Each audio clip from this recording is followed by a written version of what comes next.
প্রাথমিক শিক্ষার যে মান, যে ধরন, সেই জায়গাটার সাথে শহরের যে প্রাথমিক শিক্ষা অনেক পার্থক্য আমরা দেখতে পাই। আপনি যদি স্কুলে যান, যে কোনো একটা গ্রামের স্কুলে যান, সেখানে পড়ানোর যে ধরন, সেখানকার শিক্ষক এবং ঢাকার যে পড়ার ধরন, শিক্ষক, সব কিছু মিলিয়ে একটা বৈষম্য আছে, একটা গ্যাপ আছে, একটা পার্থক্য আছে। সেই জায়গাটা নিয়ে আপনারা কাজ করছেন কিনা? গ্যাপ অনেকভাবে আছে, হ্যাঁ। আচ্ছা। এবং শুধু শহর বা শুধু ঢাকা শহর আর গ্রামের গ্যাপ না, আপনার অর্থসামাজিক অবস্থানের কারণে গ্যাপ আছে, এলাকাগত দুর্গম। ঢাকা শহরের মানে এখন মডার্ন ঢাকা শহর যত বড় আকারে আমরা ধরি, ডিএপি ম্যাপের বাইরে যদি যান, মডার্ন ঢাকা শহর যত বড় আমরা ধরি, সেই ঢাকা শহরের অধীনেও অনেক জায়গা আছে যেটা একটু দুর্গম হয়ে যায়। ওই জায়গাগুলোতে আমরা অনেক ধরনের ভ্যারিয়েশন দেখছি। সো আমাদের আপনি প্রথমত যে Dhaka versus rest of the country যে কথাটা বললেন, সেখানে একটা প্রাথমিক শিক্ষার বাইরে যে একটু আলোচনা করতে হয় যে সেন্ট্রালাইজেশন ডিসেন্ট্রালাইজেশন, মানে আমাদের দেশটা খুবই শক্তভাবে সেন্ট্রালাইজ করা। যেহেতু খুব শক্তভাবে সেন্ট্রালাইজ করা, এই জায়গায় কিছু আপনার ডিফারেন্সিয়েশন অটোমেটিক তৈরি হয়।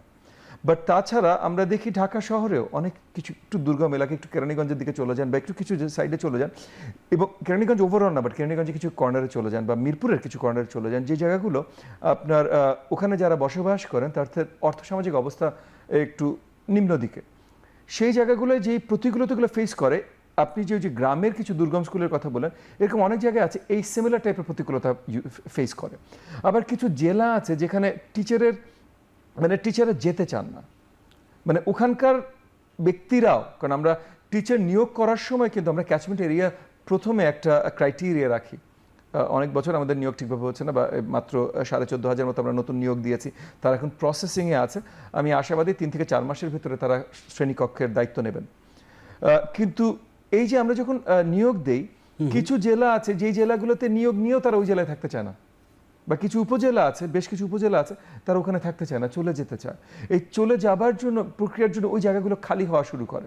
আচ্ছা। সো আমাদের ওভারঅল প্রাথমিকের টিচার্স টু স্টুডেন্ট রেশিও 1:29, যেটা আসলে গ্লোবাল অ্যাভারেজ বা গ্লোবাল যেটা একটা বেসিক মিনিমাম স্ট্যান্ডার্ড ধরা হয়, তার থেকে বেটার। আমি এই প্রশ্নে আসতাম, যেহেতু আপনি বলেই ফেললেন যে শিক্ষক স্বল্পতা কি আছে। মানে আমি ধরেন গেলাম স্কুলে, আমি আমার নিজের গ্রামের স্কুলে গেলে যে কী ব্যাপার, এই ক্লাস হচ্ছে না, কারণটা কি? বলে যে আমাদের তো আজকে শিক্ষক আসেনি, মানে উনি ছুটিতে আছেন, আর একজন নেই, শর্ট আছে, এরকম। কিন্তু মানে শিক্ষক স্বল্পতা, আমি আপনার সাথে এগ্রি করব, বিশালভাবে শিক্ষক স্বল্পতা আছে, কিন্তু আবার কাগজে কলমে দেখলে কোনো শিক্ষক স্বল্পতা নেই, এবং এটার প্রবলেমগুলো কয়েকটা জায়গায়। আচ্ছা। একটা বড় জায়গায় যেটা আপনার সাথে মাত্র আলোচনা করছিলাম, যে ওই জায়গায় থাকতে চায় না। যেমন ওখানে ঢাকা শহরে যে এমন স্কুল নাই যেখানে 20 জন টিচার দরকার, 3 জন নাই, তা না, কিন্তু ঢাকা শহরেও এটা আছে। কিন্তু ওভারঅল ঢাকা শহরে যত টিচার থাকবার কথা তার 4 গুণ আছে, ইতিমধ্যে 4 গুণ আছে। ঢাকা শহরে কিন্তু এমন স্কুল আছে পর্যাপ্ত পরিমাণে টিচার নেই, কিন্তু ওভারঅল ঢাকা শহরে 4 গুণ আছে। এরকম চিটাগং শহরেও যেটা থাকার কথা তার থেকে বেশি আছে। শহরগুলোতে আছে, কিন্তু অনেক উপজেলায় আমরা টিচার পেতে আমাদের অসুবিধা হচ্ছে। আচ্ছা, এটা একটা সমস্যা আছে। দ্বিতীয় সমস্যা আসে যে টিচাররা আছেন তারা সঠিকভাবে তাদের দায়িত্ব পালন করেন না অনেক সময়। এখানে আমি টিচার অ্যাজ এ ক্যাটাগরি আমি তাদেরকে ডিমিন করছি না বা ছোট করছি না, বাট আমি বলছি অনেক টিচাররা তারা শ্রেণীকক্ষের দায়িত্ব নেন না, যান না, ফাঁকিবাজি হয়।